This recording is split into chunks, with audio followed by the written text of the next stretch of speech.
열왕기하 분열왕국 스토리 8번째 제32강 오늘 내용 시작하도록 하겠습니다.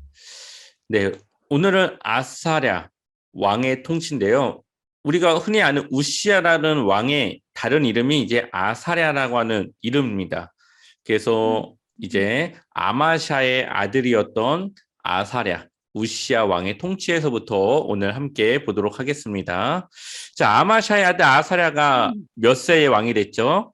16세의 왕이 되었고 52년간 다스렸습니다. 아버지 아마샤와 같이 여호와 보시기에 정직히 행했지만 무엇을 제거하지 않아요? 산당. 산당은 원래 뭐 하는 곳이죠? 우상을 섬기는 곳이죠. 근데 그것을 제거하지 않았기 때문에 여전히 백성들은 산당에서 우상을 섬기는 일을 진행했다라는 거죠. 그래서 그 자신은 여호와 보시기에 정직히 행했지만 그가 이 유다의 종교개혁까지는 일으키지 못했다. 결국 그는 죽는 날까지 나병에 걸려서 따로 격리되어서 별궁에서 거하였고, 그때부터는 이제 아들 이 요담이 이제 아버지와 함께 이제 통치를 하는 기간을 갖게 됩니다. 자, 그가 제27년 유다왕 아마샤의 아들 아사랴가 왕이 됩니다. 자, 16세에 그가 왕이 됐고 52년간 다스렸습니다. 자, 한번 3절 말씀 같이 읽어볼게요. 3절 말씀 같이 읽어보겠습니다. 아사랴가 그의 아버지 아마샤의 모든 행위대로 여호와 보시기에 정직히 행하였으나, 자, 정직히 행하였으나 부족했다는 거죠. 4절 말씀 읽어볼게요. 오직 산당은 제거하지 아니하였으므로 백성이 여전히 그 산당에서 제사를 드리며 분향하였고, 네, 여전히 백성들의 삶 속에는 우상을 섬기는 그러한 행위들이 계속되고 있었다라는 것을 보여주고 있습니다. 자, 5절 말씀을 보면은 그가 죽는 날까지 무슨 환자가 됐다고요? 나병 환자. 그래서 나병 환자는 이제 격리를 시켜야 되니까 따로 별궁에서 그가 살았죠. 근데 이 이유가 있어요. 역대하를 보면은 이 이유에 대해서 말합니다. 자, 한번 16절 말씀 같이 읽어볼까요? 16절 말씀 함께 읽어보겠습니다. 그가 강성하여짐에 그의 마음이 교만하여 악을 행하여 그의 하나님 여호와께 범죄하되 곧 여호와의 성전에 들어가서 향단에 분향하려 한지라. 아멘. 자, 그가 여호와의 보시기에 좋은 데를 행하였고 하나님께서 그를 축복하셔서 강성하여 지게 됩니다. 근데 그의 마음이 어떻게 되었다고요? 교만하게 되었습니다. 그래서 그가 악을 행하게 되는데 그 악이 하나님 여호와께 범죄로 나타나게 되는데 그것이 무엇이냐? 여호와의 성전에 들어가서 향단에 분향하려 했다.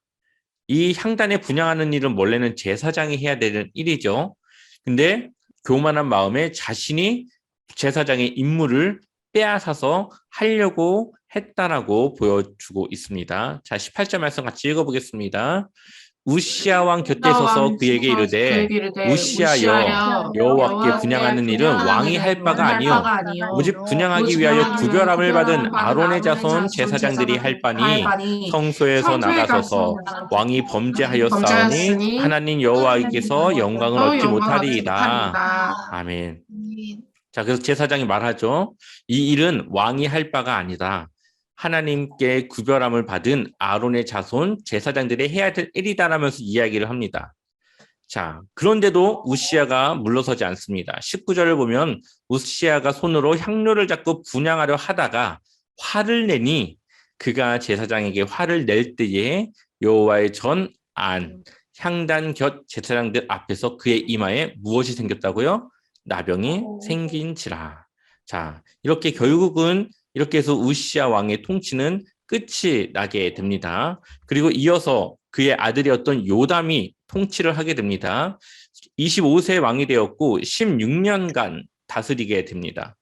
아버지 우시야와 같이 여호와 보시기에 정직히 행했지만 무엇을 또 제거하지 않아요? 산당을 제거하지 않습니다. 자, 그리고 그 이후에 아람 왕 르신과 북이스라엘 왕 베가를 통해 유다를 치게 하십니다. 하나님께서. 자, 32절을 보면 자, 이스라엘 왕 르말랴 아들 베가 제2년에 유다 왕 우시아의 아들 요담이 왕이 됩니다. 25세의 왕이 됐고 16년간 다스렸다 성경은 기록하고 있죠. 자, 34절을 보면은 우시아의 모든 행위대로 여호와께서 보시기에 정직히 행하였으나 똑같이 행하였으나 무엇을 제거하지 않아요? 한번 읽어볼까요? 35절.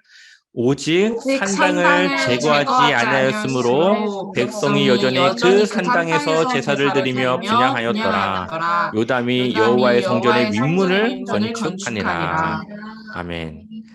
결국 백성이 여전히 산당에서 제사를 드리게끔 그것을 방치하는 일을 똑같이 아버지와 같이 행하게 됩니다. 그리고 37절 같이 읽어볼게요. 함께 읽어보겠습니다. 그때의 여호와께서 비로소 아람 왕 르신과 르말랴의 아들 베가를 보내어 유다를 치게 하셨더라. 아멘. 자, 이렇게 해서 요담에 대한 내용은 끝이 납니다. 자, 요담의 아들 이제 아하스의 이야기입니다. 아하스는 여러분들 들어보셨을 거예요. 흔히 우리가 히스기야 왕 때에 해시계를 말하는데 누구의 해시계라고 말하냐? 아하스의 해시계가 뒤로 이제 밀려나는 그 표식을 보고 이제 하나님의 뜻을 그가 분별을 하게 되죠. 그때 나오는 이 아하스가 바로 이 아하스입니다. 히스기야 왕의 아버지. 자, 요담의 아들이었던 아하스가 20세의 왕이 되고 16년간 다스립니다. 근데 그 전에 왕들과는 다르게 여호와 보시기에 정직히 행하지 않았고 누구의 왕들과 같이요? 이스라엘 왕들과 같이 죄의 길을 따라갔다라고 성경은 기록하고 있어요. 자, 아람과 북이스라엘의 연합 공격에 이 유다를 치려고 했지만 그것을 실패로 끝나게 되고 아하스가 아수르에게 편지를 보내서 도움을 요청합니다. 그리고 아수르가 다메섹, 이제 아람을 공격한 거죠. 그래서 남유다를 도와줌으로써 위기를 벗어나게 했고 결국 아람의 왕이었던 르신을 죽임으로써 아람의 역사가 이제 끝이 나게 됩니다. 이 이야기는 예전에 저희가 한번 성경 정리하고 할 때에 했던 이야기예요. 아마 기억이 안 나실지 모르겠는데 이 북이스라엘과 아람이 연합해서 이제 반아수르 정책을 핀 거죠. 그래서 유다에게도 우리 함께 연합해서 아수르를 대적하자 했는데 유다가 따르지 않아요. 그러니까 그것을 협박하기 위해서 두 나라가 연합으로 이제 유다를 치게 되는데 결국 그 결과 아수르에 의해서 아람과 북이스라엘은 멸망을 하게 됩니다. 오늘 그 이야기가 이제 나올 거예요. 자, 르말랴의 아들 베가 제17년에 유다의 왕 요담의 아들 아하스가 왕이 됩니다. 그가 왕이 될 때 20세고 16년간 다스렸고 하나님 보시기에 정직히 행하지 아니하였다. 그 말은 우상을 섬겼다라는 것을 지금 말하고 있어요. 자, 3절 말씀 읽어볼게요. 3절 말씀 함께 읽어보겠습니다.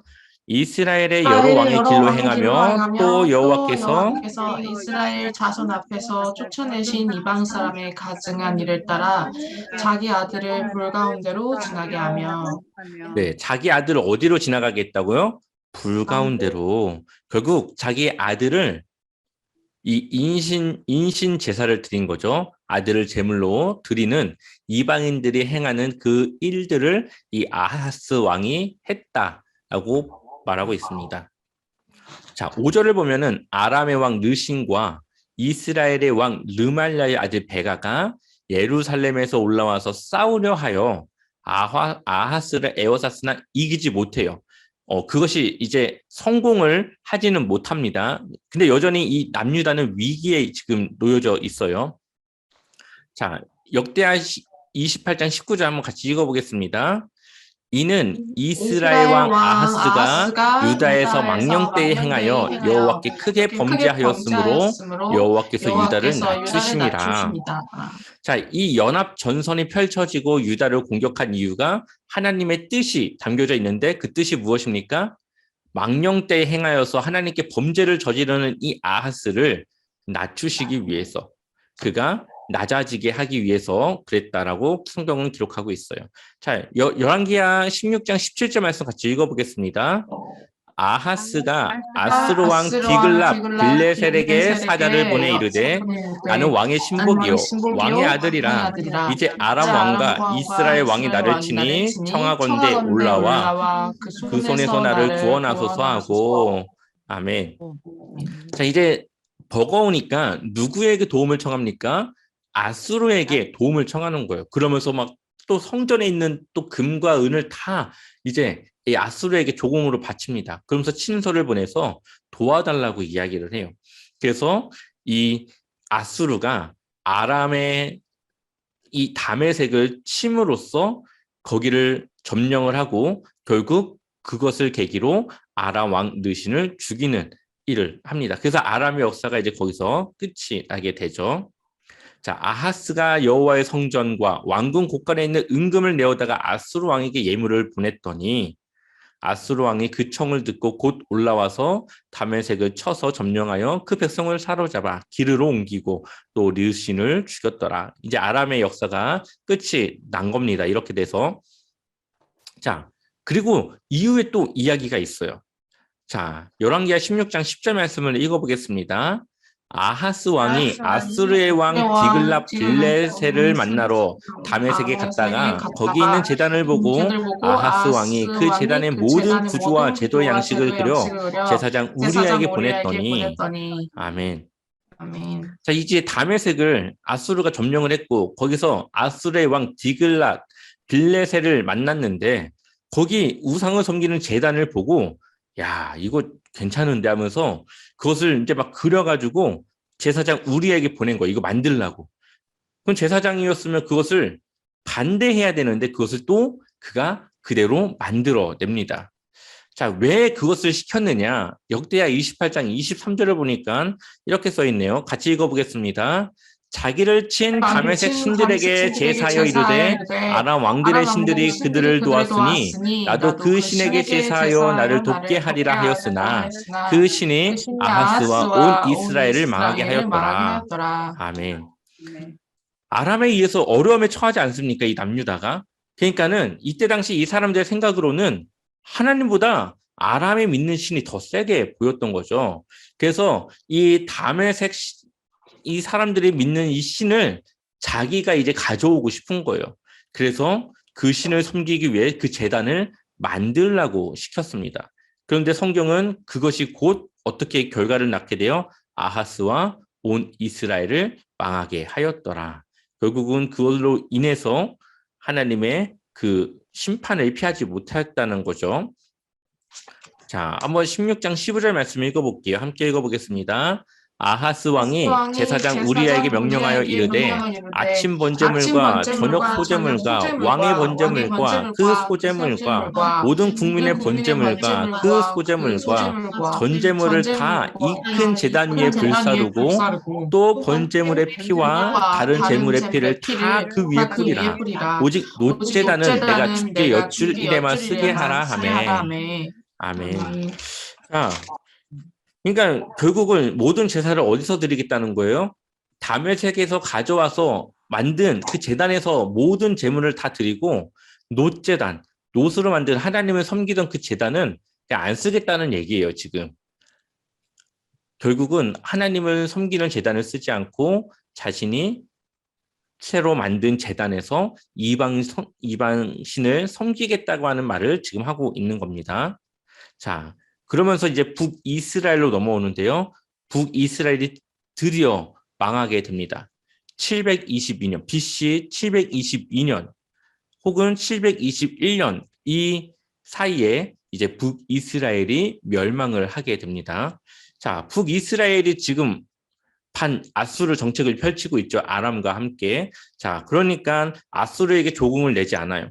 근데 어디에 붙었어요? 애굽에게 붙었어요. 그래서 애굽에게 조공을 주는 것을 이제 아수르가 알게 됐고 당시 북이스라엘의 마지막 왕 호세아 왕을 감옥에 가둬둡니다. 그리고 사마리아를 몇 년간 에워싸요? 3년간 에워싸고 그 지역을 점령한 뒤에 사마리아 사람들은 이제 당시 아수르의 속국으로 있던 여러 나라들에게 흩어서 살게 합니다. 근데 여기서 살게 하는 것은 바벨론하고는 좀 달라요. 바벨론은 그 나라의 문화를 어느 정도 수용을 했고 자유롭게 했지만 아수르는 통혼 정책을 펴니다. 통혼. 그러니까는 이 여러 민족을 다 같이 결혼을 시켜버리는 거예요. 그래서 그 민족의 그 혈통을 흐리게 하고 문화랑 그런 모든 것들을 다 없애버려서 완전히 아수르화 시키는 것이 이때 당시 아수르의 정책이었어요. 그래서 사마리아 사람들은 다른 이방 지역으로 보내고 이따 보시면 아시겠지만 이방 지역의 사람들을 사마리아 땅으로 보내요. 그래서 다 그냥 민족들을 섞어버리는 정책을 펴니다. 성경은 그 이유를 하나님께 죄를 지은 결과라고 기록하고 있고요. 우상을 섬기며 하나님을 버린 죄의 대가는 결국 하나님의 심판을 피할 수 없음을 우리에게 말해주고 있습니다. 아하스 제12년에 엘라야드 호세아가 마지막 사마리아에서 이스라엘의 왕이 되었고 9년간 다스렸습니다.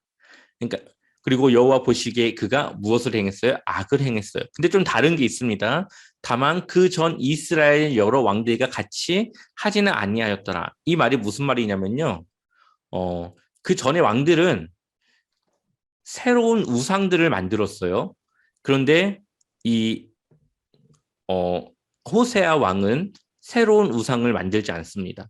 그리고 북이스라엘의 사람들이 유다에 내려가서 예루살렘에서 절기를 지키는 것을 막지 않았어요. 그리고 베델에 있던 금송아지를 아수르가 뺏어가게 되는데 보통은 그 금송아지가 없어지면 새로 만듭니다. 근데 호세아 왕은 그것을 만들지 않았어요. 그것이 다른 이전의 이스라엘 왕들과 다른 부분이라고 지금 말하고 있는 겁니다. 자, 4절 말씀을 같이 읽어보겠습니다.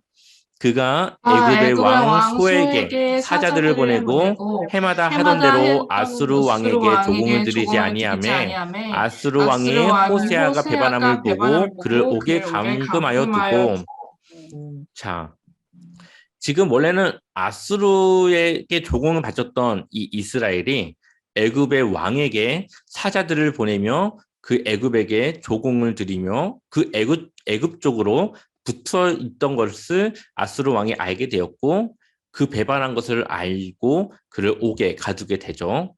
그리고 사마리아로 와서 그곳을 몇 년간 에워쌌다고요? 3년간 에워싸게 됩니다. 그러니까 말려 죽인 거죠. 이제 이 사마리아를 거의 뭐 그냥 말려 죽이다시피 그렇게 정책을 핍니다. 자, 그래서 한번 같이 이 쉬운 성경을 한번 읽어볼까요? 6절 말씀 같이 읽어보겠습니다. 호세아가 왕으로 있은 지 9년째 되는 해에 아시리아 왕이 사마리아를 점령했습니다. 그는 이스라엘 백성을 아시리아로 끌고 가서 할라와 도상 강가의 하볼과 메대 여러 성에서 살게 했습니다. 아멘.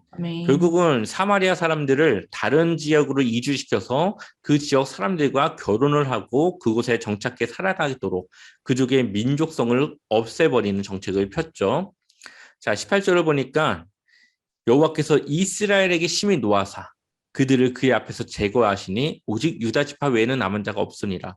결국 이제 북이스라엘은 이제 멸망해서 끝나버린 거예요. 그런데 유다도 어떻다고요? 하나님 여호와의 명령을 지키지 아니하고 이스라엘 사람들이 만든 관습을 행하였으므로 결과가 어떻게 돼요? 똑같이 하나님의 심판을 받을 수밖에 없다라는 것을 지금 유다도 똑같다라는 것을 이야기합니다. 자, 그러면서 사마리아인에 대해서 이제 나와요. 그 17장에, 열왕기하 17장에. 자, 아스로 왕이 다른 지역의 사람들을 동일하게 사마리아 땅으로 이주시켜 살게 합니다. 그리고 여호와를 섬기지 않아 사자를 보내 몇 명을 물어 죽게 하는 사건이 있어요. 그러니까 사람들이 사자에 의해서 물어 죽게 되는데 그 이유를 이 사람들은 하나님을 섬기지 않아서 그랬다라고 이제 결론을 내게 됩니다. 그래서 제사장, 하나님을 섬기던 제사장을 사마리아로 보내서 그곳의 사람들을 하나님의 법과 말씀대로 가르치며 살도록 교육을 시켜요. 그런데 사람들이 교육을 받긴 받았는데 하나님도 섬기고 우상도 섬기고 같이 섬기는 결과를 맞이하게 되면서 결국은 그들은 여전히 하나님 앞에 악하게 살아가고 있음을 보여주게 됩니다. 자, 열왕기하 17장 24절을 한번 읽어볼게요. 같이 읽어보겠습니다. 아수르 왕이 왕이 바벨론과 구다와 아와와 아와와 하맛과 하맛과 스발와임에서 사람을 스발와임에서 옮겨다가 이스라엘 이스라엘 자손을 자손을 대신하여 대신하여 사마리아 영어 성읍에 두매 그들이 사마리아를 차지하고 그 여러 성읍에 거주하니라. 자, 이제 사마리아가 이제 거의 다른 지역이 돼버렸습니다. 다른 나라 사람들이 이주해서 와서 거의 그 지역의 문화라던가 여러 가지 것들을 다 바꿔버렸어요. 자, 근데 그들이 처음으로 거기 거주할 때에 여호와를 경외하지 않았죠. 그리고 여호와께서 사자들을 그들 가운데 보내서 몇 사람을 죽입니다. 자, 이것이 이제 이들에게는 굉장히 심각한 일이 되었어요. 그래서 26절 말씀 같이 읽어볼게요. 같이 읽어보겠습니다. 그러므로 어떤 사람이 아수르 왕에게 말하여 이르되 왕께서 사마리아 영어 성읍에 옮겨 거주하게 하신 민족들이 그 땅 신의 법을 알지 못함으로 그들의 신이 사자들을 그들 가운데 보내매 그들을 죽였사오니 이는 그들이 그 땅 신의 법을 알지 못함이니이다 하니라. 자, 어떤 사람이 왜 이런 일이 일어났는지 그 이유에 대해서 말하는데 그들의 신이, 그러니까 하나님이죠. 사마리아 사람들이 섬겼던 하나님이 자신을 섬기지 않으니까 사자들을 보내서 그 사람들을 벌하셨다라고 이야기를 해요. 그러니까 어떻게 합니까? 그곳에서 사로잡아온 제사장 한 사람을 다시 사마리아로 보내서 그곳에 살게 하면서 그 땅의 신의 법을 무리에게 가르치게 하라. 그래서 그 일을 합니다. 그래서 그 제사장 중 한 사람이 와서 베델에 살면서 어떻게 여호와를 경외하는지를 가르치게 되는데 이것이 잘 되지 않아서 결국은 어떻게 됩니까? 33절 같이 읽어볼까요?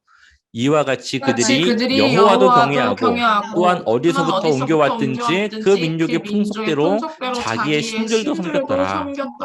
아멘. 결국 하나님도 섬기고 다른 민족의 우상들도 섬기고 이전과 달라지지 않은 모습을 보여주게 되죠. 유일신 하나님을 섬기는 것이 아니라 하나님도 좋고 다른 이방신들도 좋고 그러니까 자기 입맛대로 그냥 하나님도 한 신의 종류로 그들은 그냥 생각하고 믿는 결과를 가져오게 됩니다.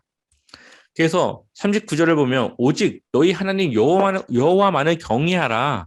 그가 너희를 모든 원수의 손에서 건져내리라 하셨으나 그러니까 여호와를 경외하면 다시 그들의 신앙을 회복하면 너희들이 다시 회복될 수 있다 말하지만 결국은 어떻게 됩니까? 41절 같이 읽어보겠습니다. 이 여러 민족이 여호와를 경외하고 또 그 아로 새긴 우상을 섬기니 그들의 자자손손이 그들의 조상들이 행하던 대로 그들도 오늘까지 행하니라. 아멘.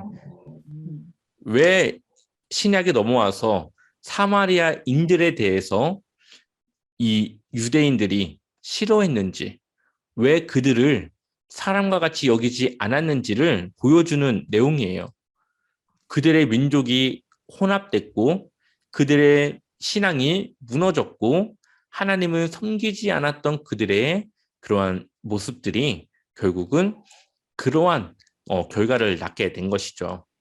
물론 그것이 좋다고 할 수는 없지만 바로 이러한 이유와 이런 과정 속에서 그러한 문화들이 생길 수밖에 없었다라는 것을 지금 보여주고 있습니다. 오늘 말씀은 여기가 끝이고요. 다음 시간 이어서 분열왕국 9번째 이야기를 이어가도록 하겠습니다. 네, 감사합니다.